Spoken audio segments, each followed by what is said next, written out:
दोस्तों, अगर आपने इस वीडियो को क्लिक किया है और आप जानना चाहते हैं पाचन तंत्र कैसे कार्य करता है बहुत ही अच्छे से, जैसे ही हम भोजन ग्रहण करते हैं तो भोजन का पाचन कैसे कैसे और कहां पर होता है, तो आपने सही वीडियो पे क्लिक किया है। हम आपको पाचन तंत्र को फिगर के माध्यम से इतने अच्छे से समझाएंगे कि आपको इसके बाद कोई और वीडियो देखने की जरूरत नहीं पड़ेगी। अगर आप क्लास 10 के स्टूडेंट हो तो आपके लिए ये वीडियो तो बहुत इंपॉर्टेंट है, क्योंकि ये क्वेश्चन बोर्ड एग्जाम में 10th के जरूर पूछा जाता है।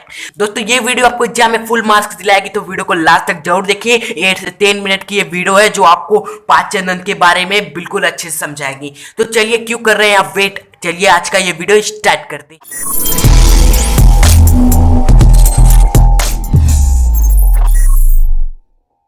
दोस्तों, आपके सामने अभी एक पाचन तंत्र का डायफ्राम दिख रहा है। इसी के माध्यम से हम पाचन तंत्र को समझेंगे कि कैसे हम मुख द्वारा भोजन को ग्रहण करते हैं और उसका पाचन हमारे शरीर के किस किस अंग में कैसे कैसे होता है। तो आप जो केवल इस वीडियो को ध्यान से गौर करें, हम जो बताने जा रहे हैं उसे ध्यान से सुने।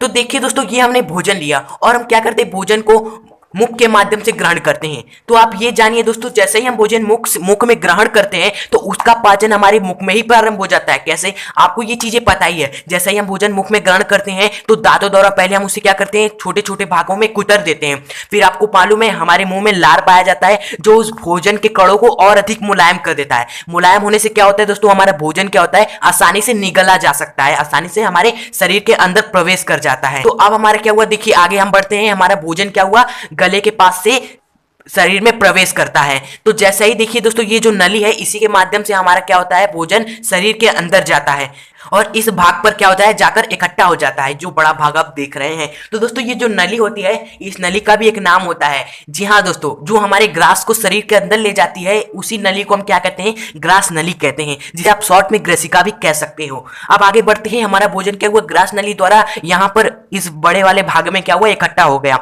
अब आपको मालूम होगा यहाँ से हमारे भोजन का क्या हो जाता है दोस्तों, पाचन स्टार्ट हो जाता है। प्रोटीन का पाचन, कार्बोहाइड्रेट का पाचन, दुग्ध का पाचन इस यहाँ पर हमारा स्टार्ट हो जाता है। तो दोस्तों, इस वाले भाग को जहां से हमारा स्टार्ट हो जाता है पाचन, उस वाले भाग कहते हैं दोस्तों आमाशय कहते हैं, आपको याद रखना है ना।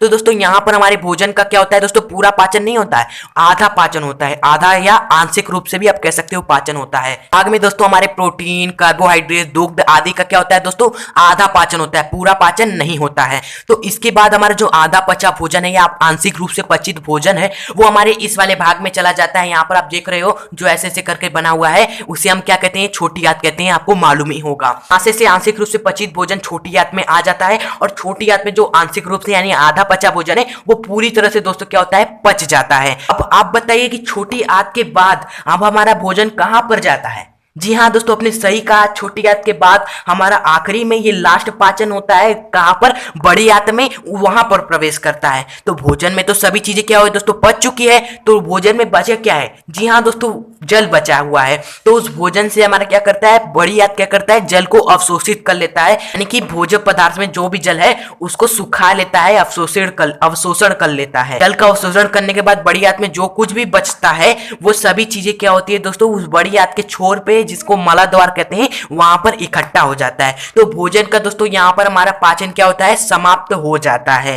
तो इस चीज को हमने यहाँ पर नोट्स के रूप में लिखा हुआ है, जो चीज को जो हमने आपको बताया यहाँ पर हमने नोट्स के रूप में लिखा हुआ है। तो भोजन के पाचन के बारे में आपको कुछ चीजें याद हो चुकी होंगी कि भोजन का पाचन कैसे कहाँ होता है। तो सबसे पहले भोजन का पाचन मुख में होता है, मुख से हमारा भोजन जाता है। फिर एक नली हमने आपको बताया जिसे ग्रसिका नली कहते हैं। फिर उसके बाद आमाशय में भोजन जाता है, फिर छोटी आंत में जाता है, फिर बड़ी आंत में जाता है। तो इसमें भोजन में होता क्या क्या है वो चीजें यहाँ पर है। पहले मुख या मुख हुआ, मुख में हमने बताया भोजन का पाचन मुख से ही प्रारंभ हो जाता है। मुख में जो लार ग्रंथियां पाई जाती है जिसमें से लार निकलता है वो भोजन को मुलायम बनाता है, जिससे भोजन को ग्रहण करने में आसानी होती है। तो दोस्तों ये चीजें हमने आपको बताई। हमने एक इंपॉर्टेंट पॉइंट डाला हुआ है कि लार में टैलिन नामक एक एंजाइम पाया जाता है जो भोजन में उपस्थित मंड को मोल्टोस शर्करा में बदल जाता है। दोस्तों कई बार बोर्ड एग्जाम में पूछा गया है कि लार में क्या कौन सा एंजाइम पाया जाता है, तो आपको लिख देना है लार में टैलिन नामक एंजाइम पाया जाता है और ये क्या करता है, मंड यानी मंड को क्या करता है, मोल्टोस शर्करा में परिवर्तित कर देता है। दोस्तों आप इसको याद रखना चाहे याद रख ले, लेकिन सबसे ज्यादा इंपॉर्टेंट ये पॉइंट है। सेकंड है ग्रसिका। ग्रसिका में दोस्तों कोई भोजन का पाचन नहीं होता है, हमने आपको बताया। ये क्या करता है, भोजन को केवल ये बड़े वाले भाग यानी आमाशय तक पहुंचाता है।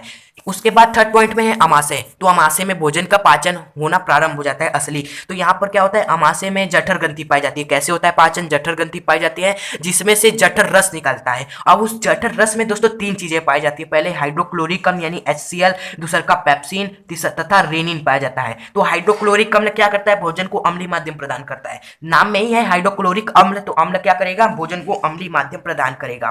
तब पेप्सिन, जो पेप्सिन हमने बताया दूसरा चीज पाया जाता है जठर रस में, ये पेप्सिन क्या करता है, प्रोटीन का आंशिक पाचन करता है, यानी प्रोटीन का थोड़ा बहुत पाचन करता है, या आप आधा कर सकते हो, पाचन करता है। फिर उसके बाद जो रेनिन होता है वह दूध को दही में बदल देता है। तो इसके बाद हमारा आंशिक रूप से जो प्रोटीन आधा बचा हुआ है, ये सभी आंशिक रूप से ही पची हुई है। तो ये आंशिक रूप से पचित भोजन कहलाएगा, और यही आंशिक रूप से पचित भोजन छोटी आंत में पहुंच जाता है उसके पूर्ण पाचन के लिए। उसके बाद जो क्रिया होती है छोटी आंत में होती है, आइए देखते हैं।